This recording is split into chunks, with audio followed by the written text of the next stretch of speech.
Hello everyone. तो आज हम देखेंगे। सबसे पहले मैं आपको ये बताना चाहती हूँ, मैं बहुत आपका ज़्यादा टाइम नहीं लेना चाहती, 1-2 घंटे। जो प्रॉब्लम मैंने फेस की है उसके रिगार्डिंग मैं आपको बताना चाहती हूँ।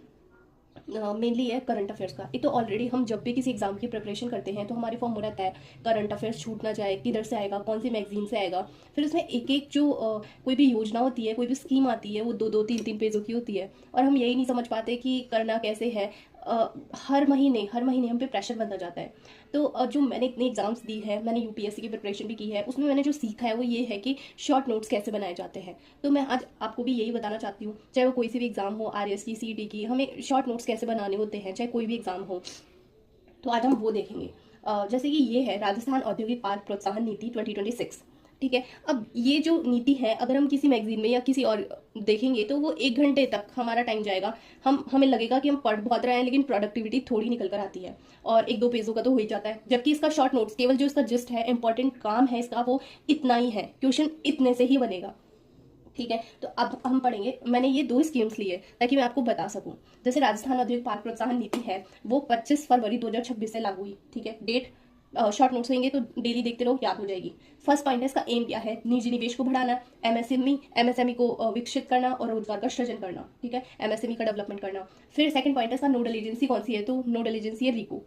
रीको, इनके जो फुल फॉर्म होते हैं वो बार बार लिखा मत करा करो इतना बड़ा। अगर आप एक बार पढ़ लिया, फिर मान लो आपने अब भूल गए, तो गूगल पे तुरंत सर्च कर लो, 1 सेकंड में आपको पता चल जाएगा। और ऐसे क्या रिकॉल करते रहते हैं तो जल्दी याद होता है दिमाग में। तीसरा है आवेदन। इसका आवेदन कर सकते हैं राजस्थान निवेश पोर्टल पे। फिर फोर्थ पॉइंट है एलिजिबिलिटी क्या है? तो इसकी एलिजिबिलिटी है 50 एकड़ लैंड होनी चाहिए मिनिमम, 50 एकड़ लैंड होनी चाहिए मिनिमम, और उसमें 10 इंडस्ट्रियल यानी कि 10 औद्योगिक इकाइयां होनी चाहिए। इसके 4 मॉडल है। फिफ्थ पॉइंट है कि इसके 4 मॉडल्स हैं लैंड कैसे मिल सकती है। एक तो है कि 100% हमें रिको प्रोवाइड करवा दे लैंड। बी है 80-20 का रेशो, यानी कि 80 जो है वो प्राइवेट डेवलपर और 20 है वो रिको हमें उपलब्ध करवा दे। सी है 100% प्राइवेट ही हो, और डी है पीपी यानी कि पब्लिक प्राइवेट पार्टनरशिप थ्रू, उसके थ्रू हो। ठीक है। ये 4 मॉडल्स हैं। सिंपल है, इसको 10 पॉइंट में लिख रहे हैं और हमें समझ नहीं आ रहा कि आखिर है क्या। इससे बढ़िया एक फ्लो चार्ट 4 लाइन का बना लो बस।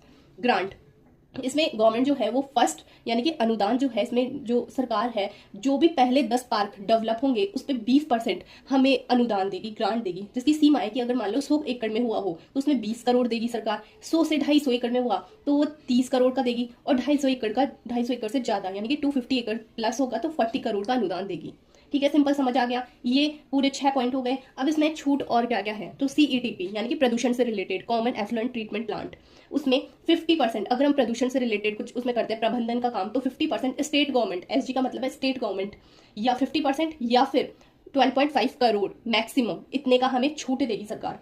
और सड़क को पार्क से जोड़ना होगा, उस मार्ग के लिए हमें स्टेट गवर्नमेंट फिर से छूट देगी 60% तक का हमें हेल्प करेगी सरकार, या फिर मैक्सिमम 3 करोड़ तक।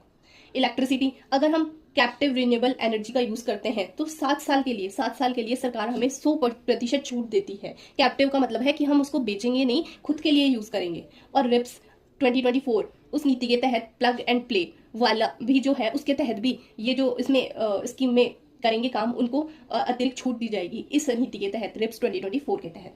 फिर ये वाली नीति, इसमें कितना टाइम लगा? बस फटाफट डेली भी हम इसको देखते रहेंगे तो याद हो जाएगा, ना कि 2-3 पेजों का है, घंटों घंटों तक हम इसको दिए जा रहे हैं, ये कोई प्रोडक्टिविटी नहीं होगी। अब सेकंड है पीएम ई बस सेवा। ये बस एक एग्जांपल है कि कैसे हम शॉर्ट नोट्स बना के याद कर सकते हैं जल्दी।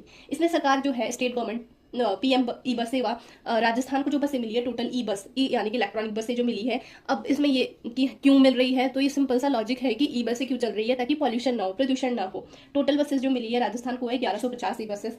टारगेट है या तो 8 जिलों में या शहरों में, 8 जिले या शहर है। ठीक है।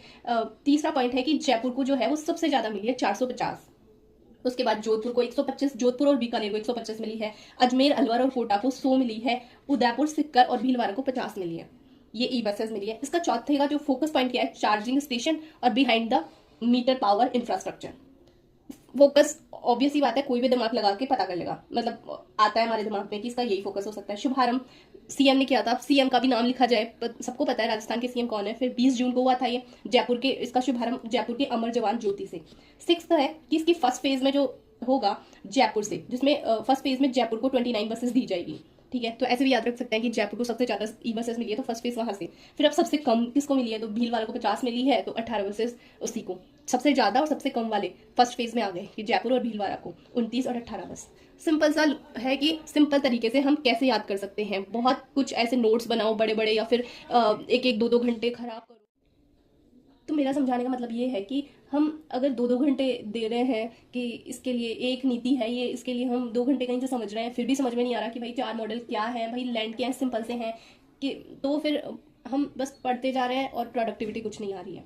तो मैं चाह रही हूँ कल से मैं ये शॉर्ट नोट्स के, डेली करंट अफेयर्स के या मंथली जो भी है वो शॉर्ट नोट्स बनाऊंगी, और हो सका तो आपको पीडीएफ भी प्रोवाइड करवा दूंगी। अगर आप चाहते हैं ऐसे पढ़ना शॉर्ट तरीके से तो आप चैनल को सब्सक्राइब करो और कमेंट्स में ज़रूर लिखना कि शॉर्ट नोट्स, ताकि मैं कल से और अच्छे से पे बना सकूं और आपको पीडीएफ भी प्रोवाइड करवा सकूं। मेरे पास बहुत बड़ा वो नहीं है, स्क्रीन नहीं है, सिंपल तरीका है, लेकिन जो गलतियों से मैंने सीखा है वो बस मैं सब स्टूडेंट्स के सामने रखना चाहती हूँ। मैंने भी ये बहुत घंटे खराब किए हैं अपने एक स्कीम में, मैंने 2-2 3-3 घंटे खराब कर दिए, फिर भी कुछ समझ में नहीं आ रही। तो मैंने ये कि जितने भी आप इंटेलिजेंट स्टूडेंट देखोगे ना, जिनकी रैंक्स आती है, सबसे पहले उनको देखना जाके कि उनके 200-300 पेजों के सब कुछ होता है डिटेल्स, लेकिन वो हमारी तरह सब चीज़ें नहीं लिखते। अब जैसे शुभारंभ सीएम भजन लाल शर्मा ने, या ये सब नहीं, हमें पता है तो बस सीएम लिखो और याद भी रहे ताकि, ठीक है।